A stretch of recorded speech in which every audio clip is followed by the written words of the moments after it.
அனைவருக்கும் வணக்கம்.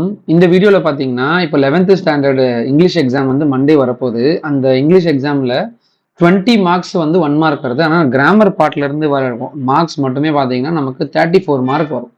அதாவது இந்த 20 மார்க் நமக்கு கேட்குறாங்க இல்லைங்களா? இந்த 20 மார்க்ல இருக்கிற சினோனிம்ஸ், ஆன்டோனிம்ஸ் மத்த கிராமர் பார்ட்டோட சேர்த்து 20 மார்க் பிளஸ் அதுல வந்து ஒரு இந்த பார்ட் 3ல பார்த்தீங்கன்னா, இந்த பார்ட் 2ல ஒரு 14 மார்க்ஸ் வருது. ஓகேங்களா? ஸோ இதுல 14 மார்க்ஸ்ல இந்த டைரக்ட் இன்டைரக்ட் இதுவுமே கிராமர் தான். இது மொத்தமா 6 மார்க் வரும். இந்த 6 மார்க்கோட சேர்த்து இப்போ இங்க இருக்கு பாருங்க, இந்த spot the errors, link word, framing word இது வந்து ஒரு 5 மார்க் வரும். அதுக்கப்புறம் அந்த ப்ராபப் மேட்சிங் இதெல்லாமே ஒரு 3 மார்க் வரும். ஓகேங்களா? ஸோ நமக்கு வர ப்ராசஸ் எவ்வளோ மார்க் வருது அப்படின்னு சொல்லிட்டு பார்த்தீங்கன்னா, இதுல இருந்து மட்டுமே கிராமர் பார்ட்ல இருந்து மட்டுமே 34 மார்க் கிட்ட வரும். ஓகேங்களா? ஸோ அதுல 3 மார்க். ஸோ இப்போ 25 + 31 34 மார்க் வந்து இதுல இருந்து வரும். இந்த 20 மார்க்ஸ் ப்ளஸ் அந்த 2 மார்க் மாதிரி இந்த டைரக்ட் இன்டைரக்ட் கேட்டு 6 மார்க், அந்த ஹோமோஃபோன்ஸ் அந்த மாதிரி கேட்டு ஒரு 5 மார்க், அதுக்கப்புறம் அந்த ப்ராவப் அதுல இருந்து கேட்டு ஒரு 3 மார்க். இது எல்லாமே சேர்த்தா நமக்கு கிராமர் பார்ட்ல இருந்து மட்டுமே 34 மார்க். பொயட்டிக் லைன்ஸ் ஒரு 4 யூனிட் நல்லா படிச்சீங்கனாலே பொயட்டிக் லைன்ஸும் எழுதிடலாம், இஆர்சி எழுதிடலாம். அதுல இருந்து நமக்கு 14 மார்க் வரும். ஸோ மொத்தமாவே நீங்க படிக்காமே வந்து எக்ஸாம்ஸ் எழுதலாம். அதாவது உங்களுக்கு கிராமர் ஓரளவுக்கு வெல் கம்யூனிகேட்டடா இருந்தீங்கன்னா 34 + 14 48 மார்க். அதோட சேர்த்து அந்த லெட்டர் ரைட்டிங் அதெல்லாமே வந்து உங்களுக்கு மோஸ்ட்லி நீங்க 70ல இருந்து 75 மார்க் வந்து சூப்பரா எடுக்கலாம். எது அந்த பேராகிராஃப் படிக்காமையே. ஆனா நீங்க பேராகிராஃப் ஓரளவுக்கு படிச்சுட்டு போனீங்கன்னா உங்களால சாலிடா எந்த கொஸ்டின்ஸுமே தப்பு இல்லை, ஓரளவுக்கு 2-3 மிஸ்டேக்ஸ் இருக்கு அப்படின்னா உங்களால சாலிடா 85+ ஈஸியா எடுக்க முடியும். ஸோ அது வந்து ப்ரூவன், நிறைய பேர் எழுதியிருக்கிறாங்க, நிறைய பேர் மார்க் எடுத்திருக்கிறாங்க, சென்டமும் எடுத்திருக்கிறாங்க. ஸோ அப்போ நம்ம குரூப்ல நம்ம சேனல்ல பார்த்தீங்கன்னா, நம்ம சேனல்ல கண்டினியூஸா வீடியோஸ் போட்டுக்கிட்டு இருக்கோம். இதுக்கு முன்னாடி போட்ட வீடியோஸ்ல கொஸ்டின் பேப்பர் ஒரு அனலைஸ் பண்ணி போட்டிருப்போம். அந்த கொஸ்டின் பேப்பர் பாருங்க, டைப் எப்படி கேட்டிருக்காங்கன்றது புரியும். அதே மாதிரி 3 public question paper and supplementary question பேப்பர்ஸுமே வந்து அடுத்தடுத்த வீடியோஸ்ல நான் போட்டு ட்ரை பண்றோம். இந்த வீடியோ பார்த்தீங்கன்னா, இந்த நிறைய பேர் வந்து என்ன மெட்டீரியல் வச்சு படிக்கணும் அப்படின்றது தெரியல. ஒரு ஆர்டராகவே இல்லை அவங்க கிட்டன்னு சொல்லியிருக்கீங்க. அந்த வகையில இன்னைக்கும், அதாவது இன்னைக்கு ஒரு நாள் இருக்கு. இன்னைக்கு ஒரு நாள்னா ஹாஃப் டே இருக்கு. அடுத்த நாளைக்கு ஒரு நாள் இருக்கு. ஸோ இந்த இந்த இருக்கிற 1.5 நாளுமே எப்படி கம்ப்ளீட்டா இங்கிலீஷ் படிச்சு நம்மளால ஒரு 80+ ஸ்கோர் பண்ண முடியும் அப்படின்றது தான் பார்க்க போறோம். ஸோ இந்த ஹாஃப் டேல வந்து நீங்க என்னென்ன படிக்க போறீங்கன்னா, பேராகிராஃப், பொயட்டிக் லைன்ஸ், இஆர்சி இது மட்டும் கம்ப்ளீட்டா பார்க்கணும் இன்னைக்கான ஹாஃப் டேல. இன்னைக்கு ஹாஃப் டே இந்த சென்ஸ் இப்போ மதியானம் ஒரு 5 o'clock உட்கார்றீங்கன்னு வச்சுக்கோங்களேன். 5 to 10 10ல இருந்து 10:30 மணி வரைக்கும் 10ல இருந்து 10:30 மணி வரைக்கும் நீங்க லஞ்ச் சாப்பிட்டீங்களோ சாப்பிடலையோ, ஆனா இந்த இந்த டைமுக்குள்ள நீங்க கம்ப்ளீட்டா பேராகிராஃப், இஆர்சி படிக்கணும். பேராகிராஃப் வந்து 1ல இருந்து 4 பேராகிராஃப், அதாவது ப்ரோஸ் வந்து 1ல இருந்து 4 படிச்சா போதும். போயம் பார்த்தீங்கன்னா 1ல இருந்து 3 படிச்சா போதும். சப்ளிமெண்டரியும் பார்த்தீங்கன்னா 1ல இருந்து 4 படிச்சா போதும். ஸோ நீங்க ஸ்டோரி மாதிரி வச்சு நீங்க எழுதினாலே உங்களுக்கு மார்க் கொடுத்துருவாங்க. ப்ரோஸ் அண்ட் போயம் வந்து பேராகிராஃபா எழுதணும், இன்க்ளூடிங் இந்த ஆத்தர் அண்ட் அந்த லெசன் நேம் போட்டு எழுதணும். ஆனா சப்ளிமெண்டரி மட்டும் சம்மரி மாதிரி எழுதணும், ஹெட்டிங் போட்டு சினாப்சிஸ் போட்டு. ஓகேங்களா? ஸோ இதுக்கு நீங்க எப்படி ப்ரெசென்ட் பண்ணணும், எவ்வளவு மார்க் எடுக்கணும், ஒரு ஸ்டூடெண்ட் வந்து எடுத்த மார்க்கை வந்து நான் ஆன்சர் ஷீட்டை வந்து நான் பப்ளிஷ் பண்ணியிருக்கேன் நம்ம சேனல்ல. அந்த வீடியோவோட லிங்க்குமே நான் கீழே டிஸ்கிரிப்ஷன்ல கொடுக்குறேன், நீங்க பார்த்துக்கோங்க. அண்ட் நம்ம இந்த வீடியோக்குள்ள இந்த ப்ரெசன்டேஷன் எப்படி பண்ணணும், என்னென்னலாம் கொடுத்துருக்காங்க, கொஸ்டின் பேப்பர் எப்படி பேட்டர்ன் வருது அப்படின்றத நம்ம பார்த்துடலாம். ஏற்கனவே நமக்கு தெரியும் இந்த 14 1 மார்க்ல இதெல்லாம் வரும். Prefix, affix, abbreviation, clipped words இதெல்லாமே கம்ப்ளீட் பண்ணி வரும். அது மொத்தமா சேர்த்து அதோட சேர்த்து இந்த போயட்ரி அப்ரிசியேஷன் கேட்பாங்க, ஃபிகர் ஆஃப் ஸ்பீச் என்னது இன்க்ளூட் ஆகி வரும். அதுல மொத்தமா 6 வரும். 6 எடுத்துட்டு 4 எழுதுற மாதிரி இருக்கும். அந்த 4த்துக்கும் 2 மார்க். ஸோ டோட்டலா 8 மார்க்ஸ் இதுல வரும். அதுக்கப்புறம் இந்த grammar part, direct indirect active passive, அதுக்கப்புறம் இஆர்சி கேட்பாங்க. இஆர்சி பார்த்தீங்கன்னா நமக்கு 6 மார்க்ஸ் வரும். ஸோ இந்த 6 and 8 and 6 மார்க்ஸ் எடுத்து அந்த 14 மார்க்ஸ் அப்படின்னு சொன்னேன். ப்ரோஸ் ஷார்ட் ஆன்சர் கேட்பாங்க. இது நீங்க பேராகிராஃப் படிச்சிருந்தீங்கனாலே இந்த ஷார்ட் ஆன்சர் ஈஸியாக எழுதிடலாம். ஓகேங்களா? அதுக்கப்புறம் இந்த டயலாக் ரைட்டிங் இதெல்லாமே வந்து நமக்கு கேட்பாங்க. இந்த இதுல இந்த வேர்பல் கம்யூனிகேஷன், நான் வேர்பல் கம்யூனிகேஷன் இதெல்லாமே மொத்தமா 3 எழுதணும், 4 கொடுத்துட்டு அந்த 3ல 9 மார்க் அப்படின்றது கிடைக்கும். So paragraph prose, paragraph poetry, paragraph supplementary மொத்தமா இது 7 எழுத சொல்லுவாங்க. 9 கொடுப்பாங்க. அதுல 35 மார்க் எய்தரார் வச்சு தான் கொடுப்பாங்க சிலதுக்கெல்லாம். அப்போ நோட் மேக்கிங் கண்டிப்பா நீங்க எழுதிடுவீங்க. ரஃப் காப்பி, ஃபேர் காப்பி போட்டு எழுதணும். பிளஸ் ஃபேர் காப்பிக்கு வந்து ஹெட்டிங் போட்டு, அதாவது அது என்ன தலைப்பு, டைட்டில் கொடுக்கணும். Letter writing either formal or informal எது வேணா கேட்பாங்க. ஃபார்மல் தெரிஞ்சா ஃபார்மல் எழுதுங்க, இல்லைன்னா இன்ஃபார்மல் தெரிஞ்சா இன்ஃபார்மல் எழுதுங்க. உங்க ஸ்கூல்லேயே ஒரு ஃபார்மேட் சொல்லி கொடுத்துருப்பாங்க. ஃபார்மல் அப்படின்னா டேட் போடணும், ஃப்ரம் போடணும், டு போடணும், சப்ஜெக்ட் அதோட சேர்த்து செல்யூட்டேஷன் போடணும், பாடி ஆஃப் த லெட்டர் எழுதிட்டு யூஎஸ் லவ்விங்லி அட்ரஸ் அந்த என்வலப் அப்படின்றது எழுதணும். ஸோ இது வந்து format for formal letters. Informal லெட்டர்ஸ்னா டேட் போட்டு உங்கள் ஃப்ரெண்டுக்கு டியர்னு போட்டு மென்ஷன் பண்ணி எழுதிடணும், அட்ரஸ் அந்த என்வலப் மட்டும் எழுதிக்கணும். இது வந்து இன்ஃபார்மலுக்கு. ஓகேங்களா? ஸோ இந்த பிடிஎஃபோட லிங்க் வந்து நான் டிஸ்கிரிப்ஷனில் கொடுக்குறேன், டவுன்லோட் பண்ணி பிரிண்டர் எடுத்து படிச்சிடுங்க ஒரு நாள். இல்லை இதுலேயே நிறைய சினானிம்ஸ் ஆண்டனிம்ஸ் எல்லாமே இருக்குது, அதுவுமே நான் சொல்கிறேன். ஸோ லெட்டர் ரைட்டிங்கு, அதுக்கப்புறம் டைலாக் ப்ரிப்பரேஷன், இது எல்லாமே சேர்த்து டெவலப்பிங், இது எல்லாமே சேர்த்து நமக்கு 90 மார்க்கு கேட்குறாங்க. இந்த 90 மார்க்கில் கேட்குற இன்ஃபர்மேஷன் எல்லாமே பார்ட் 1, பார்ட் 2, பார்ட் 3 அந்த மாதிரி ஒவ்வொரு பார்ட்ஸாக தனித்தனியாக செப்பரேட் பண்ணி இந்த மெட்டீரியல் இருக்கும். உங்களுக்கு ரொம்பவே யூஸ்ஃபுல்லாக இருக்கும். சப்போஸ் இந்த யாராவது அடுத்த மாணவர்கள் உங்களோட தம்பி தங்கச்சி படிக்கிறாங்க, 10th தான் படிச்சுட்டு இருக்காங்க, அடுத்து 11th வருவாங்கன்னா அவங்களுக்கு ஆரம்பத்துலேருந்து இந்த மெட்டீரியல் கொடுங்க. இந்த மெட்டீரியல் ரொம்பவே யூஸ்ஃபுல்லாக இருக்கும். இப்போ இதில் பார்த்தீங்கன்னா சினானிம்ஸ் லெசன் வைஸாக இருக்கும், ஆண்டனிம்ஸ் பார்த்தீங்கன்னா லெசன் வைஸாக இருக்கும். ஸோ இதில் இருக்கிறது படித்தாலே போதுமானது. நிறைய கிளாசரிஸ் எல்லாம் படித்து நம்ம டைம் வேஸ்ட் பண்ண வேண்டாம். ஸோ ஜஸ்ட் ஒரு ஓவர்வியூ பண்ணால் கூட போதும் சினானிம்ஸ் ஆண்டனிம்ஸ் பொறுத்த வரைக்கும். ஓகேங்களா? ஸோ இதில் absurd, fable, hobbled, mostly synonyms antonyms பார்த்தீங்கன்னா சினானிம்ஸ் வந்து நவுன் மாதிரி இருக்காது, ஒரு ஆக்ஷன் வேர்டாக தான் இருக்கும். அதே மாதிரி ஆண்டனிம் பார்த்தீங்கன்னா ஒரு அப்ஜெக்டிவ் மாதிரியே தான் இருக்கும். ஓகேங்களா? ஸோ அப்ஜெக்டிவ் தான் நமக்கு என்ன பண்ண முடியும், ஆப்போசிட் போட முடியும். இப்போ actually good and bad, fair and ugly, possible, impossible, இது எல்லாமே பார்த்தீங்கன்னா அப்ஜெக்டிவ் அண்ட் வேர்ப் பேஸ் பண்ணி வரும். ஸோ அப்ஜெக்டிவ்ஸ் தான் மேக்ஸிமம் வர மாதிரி இருக்கும், ஆப்போசிட் வேர்ட்ஸ் அதை பார்த்துக்கோங்க. ஸோ சினானிம்ஸ் ஆண்டனிம்ஸ் இருக்குது. அதுக்கப்புறம் காம்பவுண்ட் வேர்டு கொடுக்குறாங்க. ஸோ காம்பவுண்ட் வேர்டுமே இருக்குது. Compound word, prefix and suffix இருக்குது. அப்ரிவேஷன்ஸ் கொடுத்துருக்காங்க, அப்ரிவேஷன் ஆக்ரோனிம் இருக்குது. அதுக்கப்புறம் கிளிப்படு வேர்ட்ஸ், ஒரு வேர்டு கொடுத்து அதை கிளிப் பண்ணி கேட்பாங்க. இல்லைன்னா வந்து கிளிப்படு வேர்டு கொடுத்துட்டு அதோட ஃபுல் ஃபார்ம் கேட்பாங்க. ஸோ இந்த மாதிரி இருக்குது. ஓகேங்களா? இதில் கவர்மெண்ட் எக்ஸாம் கொஸ்டின்ஸ் இருக்குது, ப்ராக்டிஸ் கொஸ்டின்ஸ் இருக்குது. ஸோ இதை நீங்கள் ஜஸ்ட் ஒரு ஓவர்வியூ பண்ணிக்கோங்க. ஒரு தடவை ரீட் பண்ணாலே நமக்கு கரெக்டாக ஆகிடும். அதுக்கப்புறம் அதை ஸ்டடீஸ் பற்றி சொல்கிறாங்க, ரெஃபர் டு த கைட், அதான் டெஃபினேஷன் ஆஃப் த வேர்ட், ஒரு வேர்டுக்கான டெஃபினேஷன். இப்போ பேட்ரியாட்டிசம்னா என்னது, அதுக்கப்புறம் அவங்க ஒவ்வொரு வேர்டுக்குமே என்ன மீனிங், அவங்க என்ன நிலையில் இருக்கிறாங்க, என்ன துறையில் இருக்கிறாங்க, அவங்க எப்படி கூப்பிட்றாங்க அப்படின்றதெல்லாம் இதில் இருக்கும். ஓகேங்களா? ஸோ இதுவுமே கேட்பாங்க.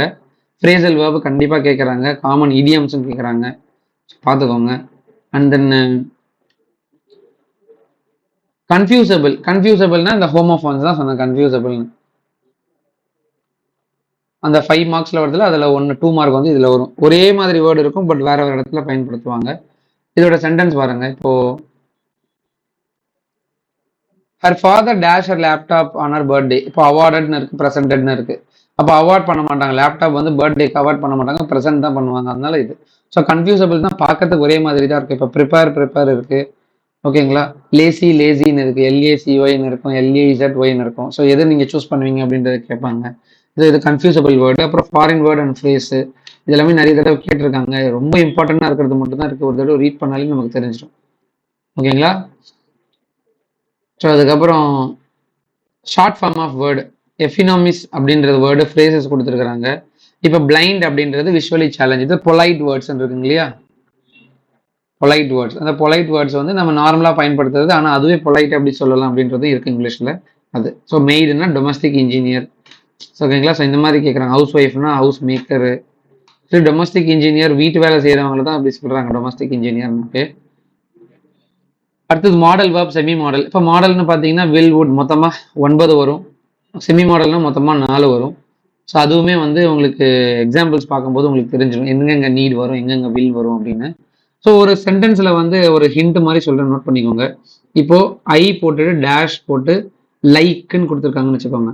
I dash like to share coffee with you அப்படின்னா ஐ வுட் லைக்குன்னு வரும். ஸோ டேஷ் போட்டு லைக் போட்டாலே கண்ணை மூடிட்டு உட்டு தான் போடணும், ஞாபகம் வச்சுக்கோங்க, உட்டு. ஸோ அந்த டென்ஸ் வந்து ஃபியூச்சர் ஃபார்மில் இருக்குதுன்னா கண்டிப்பாக வில்லு தான் வரும். ஓகேங்களா? ஸோ பர்மிஷன்ஸ் கேட்குறாங்க. பர்மிஷன்ஸுக்கு வந்து நம்ம என்ன பண்ணணும், ஷால் போடணும்.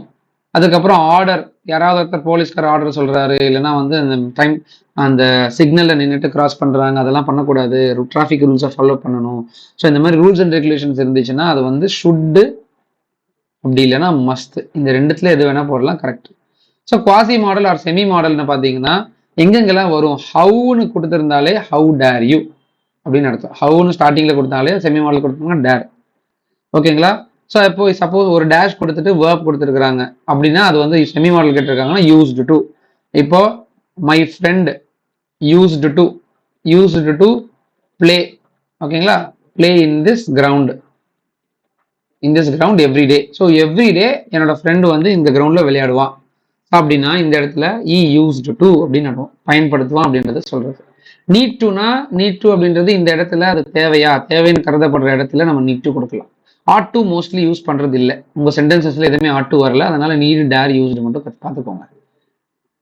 ஓகேங்களா? ஸோ எக்ஸாம்பிள்ஸ் பார்த்தீங்கன்னா இப்போ if teacher dash be severely பண்ணிச்சு, இப்போ ரூல்ஸ் இருக்குங்களா, அப்போ ரூல்ஸ்னா மஸ்ட்னு வரும். சப்போஸ் ஷுட்னு இருந்துச்சுன்னா ஷுட் கூட டிக் பண்ணலாம். Good teacher can make even boring lessons interesting. இப்போ குட் டீச்சர் வந்து என்ன பண்ணலாம், அவங்க மாற்றலாம் அப்படின்றாங்க. கேன் ஃபிலிப்ஸ் லெதர்பி அப்படின்னு ஒரு கேரக்டர் இருப்பாங்கப்பா. இங்கே வந்து இருக்கிற கேரக்டர் வந்து 3 பேர்.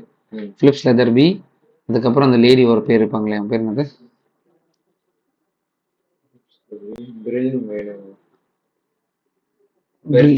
பர்ட்டி பையன், பில் மேனோரா, பில் மேனோர் வந்து இடம், சால்டன் ஜாகோ, அவருக்கு பேர் வந்து சால்டன் ஜாகோ.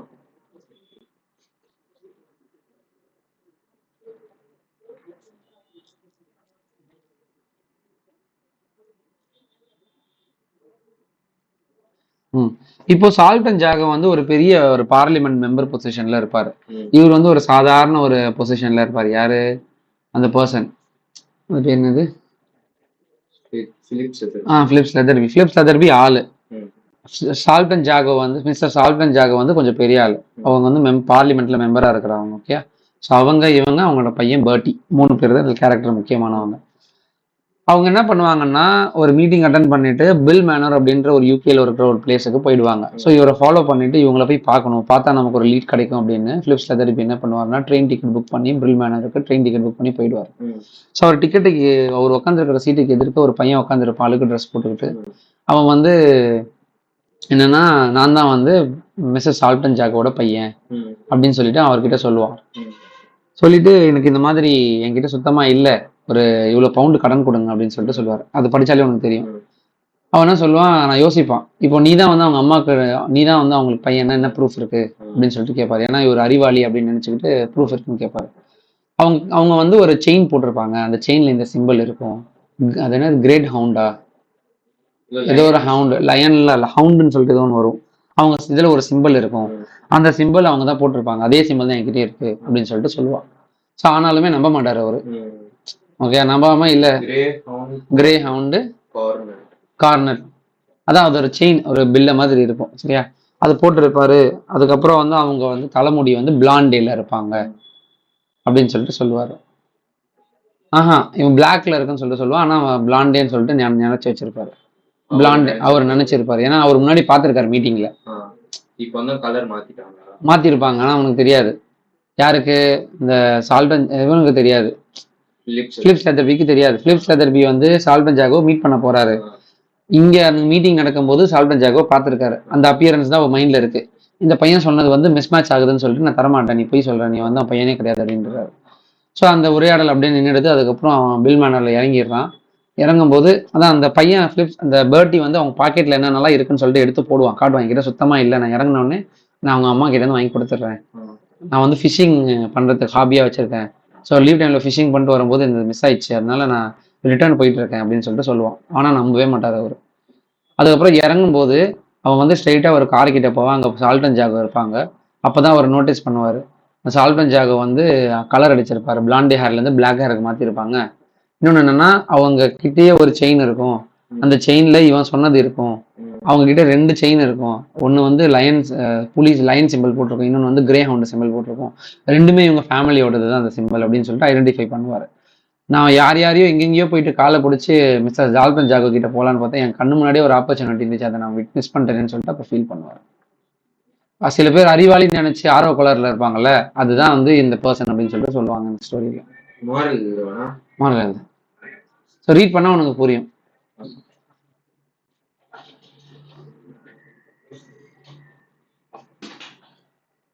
அதுக்கப்புறம் ப்ரிப்போசிஷன்ஸ் எழுதணும். ஸோ ப்ரிப்போசிஷன்ஸ் இந்த இது எல்லாமே 20 மார்க்ல அந்த வருது, அது பிளஸ் அந்த லாஸ்டா வர அந்த 5 மார்க்ல வருது. ஸோ 25 மார்க்ஸ் இந்த சினானிம்ஸ் ஆண்டனிம்ஸ் தவிர்த்து பேலன்ஸ் இருக்கிற அந்த 14 + 19 மார்க்ஸ், 14 + 5 19 மார்க்ஸுக்கு வந்து உங்களுக்கு இதுதான். ஓகேங்களா? ஸோ இதில் எல்லாமே கொஸ்டின் டேக் இருக்கு. Question tag, syllabification, American English, British இங்கிலீஷ்னு சொல்லிட்டு லெசன் பை லெசனாக, டாபிக் பை டாப்பிக்காக இருக்கு. ஸோ இதை ஃபுல்லாக ரீட் பண்ணி பார்த்துக்கோங்க. வேறு ஏதாவது தகவல் வேணும்னா நீங்கள் கமெண்ட்டில் தெரியப்படுத்துங்க.